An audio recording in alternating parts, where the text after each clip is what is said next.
The McMartin School had been sold from the McMartin family to the defense attorney, actually given to him. He didn't make enough off the county. His bill was only $3 million.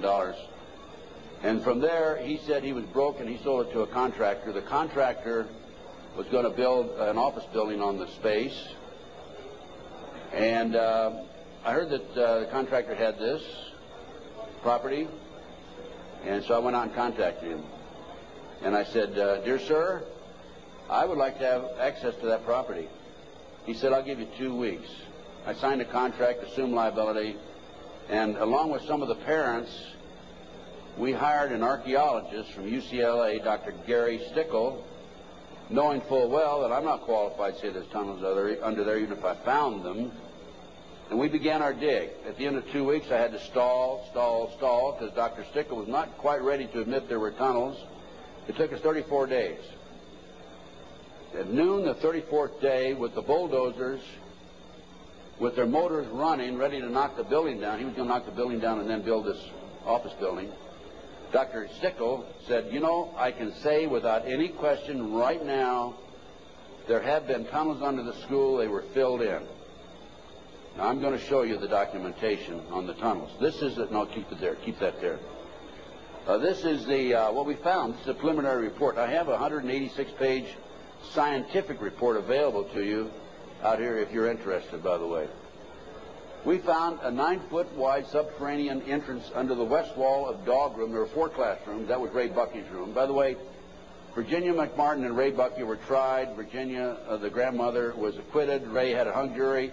And we found these tunnels in the middle of the second trial of Ray Bucky. They could have been used to convict him. We called the prosecutor. He sent his investigator out, Mr. Perez. Mr. Perez told me, I don't want you entering in my conversation with the archaeologist. I said, why? He says, you're too argumentative. I said, well, okay, you go in and talk. I'll just keep my mouth shut. We went in, he talked, and he argued with the archaeologist. Here's an investigator not qualified to talk about tunnels. He said, there aren't any tunnels there, and the archaeologist, of course, argued. But anyway, they didn't use that evidence, strong evidence, in the second trial. They ignored it, right in the middle of the second trial. I might mention this. The children identified professional football players, professional baseball players, household name actors, actresses, and the son of the leading politician, not a leading politician, the leading politician in Los Angeles as being perpetrators.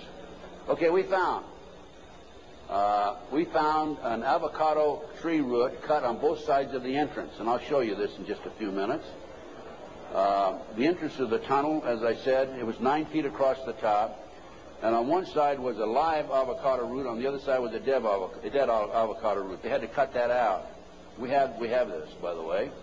We found a plastic Disney bag, copyright 1982, about 4.5 feet below the classroom floor, and 3 to 6 inches in from the entrance and under the foundation. Now, the reason that plastic Disney bag is so important is because we think that they filled the tunnel in 1982 when the complaint was initially brought to the attention of the authorities. I said 83 earlier, it's 82 when the complaint was made.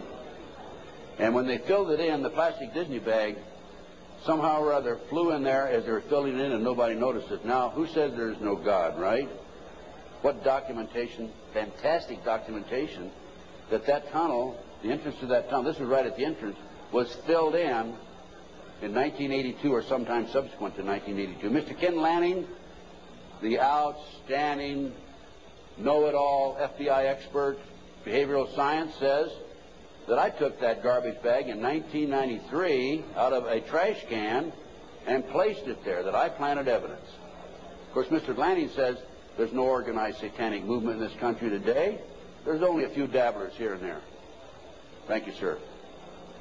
We have another 3 hours to go, okay? Can you hang in there? Okay, the tunnel proceeded south, then 45 feet through classroom 4 and 3 and north, then 10 feet within the classroom 4. The tunnels were 30 inches wide, 44 to 46 inches deep, with the top of the tunnel 30 inches under the classroom floor. The children were able to walk through it. We're talking about young kids now, right? The adults had to stoop down and walk through, but they could do it. The tunnels were built in kind of a triangular, or I should say a semicircle type, so that they had natural support, I guess. These people know everything. They're brilliant.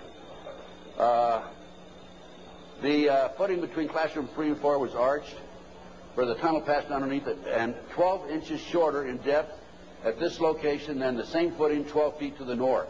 I'll show you that in just a minute. That's significant because the arch was where the tunnel went, and it was arched in that particular location, whereas 12 feet away it was 12 inches longer or thicker. Footing between, let's see, there were 4 large upright containers were found in the tunnel under the arch, obviously hand-placed. A 9-foot wide chamber was found along the tunnel across classroom 4. The top of the chamber and the top of sections of the tunnel had layers of plywood covered with tar paper, which had apparently been supported by cinder blocks and 2x2 and 2x4 wooden posts found underneath. Tunnel features made it evident that the tunnels had been hand-dug. The 7-foot tunnel extended into the triplex next door. Tunnel extended from the bathrooms off the office and classroom 1 to the front yard of the triplex next door. Front yard concealed from the street by a 3-car garage. Children described the entrance and exiting tunnels in the triplex yard exactly where the tunnels and exit were found. A 39 by 41 inch area under a hole cut in this neighbor's bathroom floor had been excavated and subsequently tilled. Now, that was where the kids told us ahead of time that they were taking us up in a trapdoor in this bathroom. And there was a crawl space in the house about like this, and we got one of our skinny archaeologists to go in there, take pictures. The bathtub protruded underneath the floor of the bathroom. There was a bathroom in the back of the same building in another apartment. It did not protrude there. This was the space we're talking about, 39 by 41 inches. Just enough room for a kid to come up and be taken out.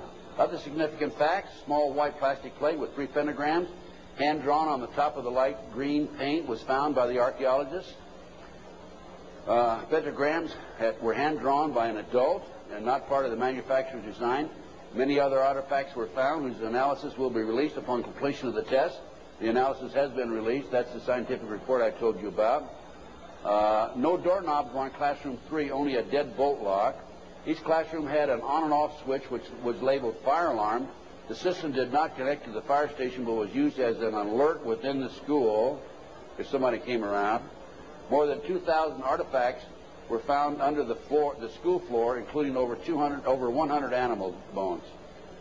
Due to the constraints and time constraints and so forth, we had to discontinue the process on noon the 34th day. By the way, this cost us, a lot of people donated their time. It still costs us money. It cost us between $55,000 and $60,000. I personally put in $17,000, which I ended up, in many instances, paying over a long-term period payment plan. This is a floor plan of the whole lot. There is, right there, the building itself. This is the entrance, the concrete slab, a vacant lot there.